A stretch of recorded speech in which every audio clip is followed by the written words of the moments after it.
তুমি কি ভাবছো আমি কষ্ট পাচ্ছি? এই যে তুমি ফোন করো না, মেসেজ করো না, তুমি কি ভাবছো আমি তোমার জন্য অপেক্ষা করে বসে থাকি? একদমই না। এই যে তুমি প্রতিদিন সকালে অনলাইনে থাকো, কি ভাবছো আমি লক্ষ্য করি? একদমই না। এই তো ফেসবুক খুলে দেখলাম তুমি 5 মিনিট আগে অনলাইনে ছিলে। কি ভাবছো এটা দেখে আমি কষ্ট পাচ্ছি? আমার বুকের ভিতরটা দুপুরে উছড়ে উঠল।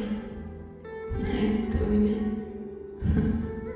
এতে বরং ভালোই হলো, আমি নিশ্চিত হলাম তুমি আমাকে ভুলে গেছো। আমিও আর আশা করবো না তুমি কোনোদিন ফিরে আসবে বলে। না, আমাদের বিচ্ছেদ হয়নি, যোগাযোগ বন্ধ হয়ে গেছে মাত্র।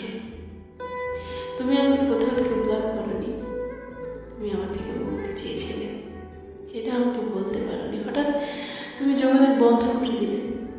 আমি বুঝলাম যে যাবার সে চলেই যাবে, তাই বেঁধে রাখার বৃথা চেষ্টা করিনি।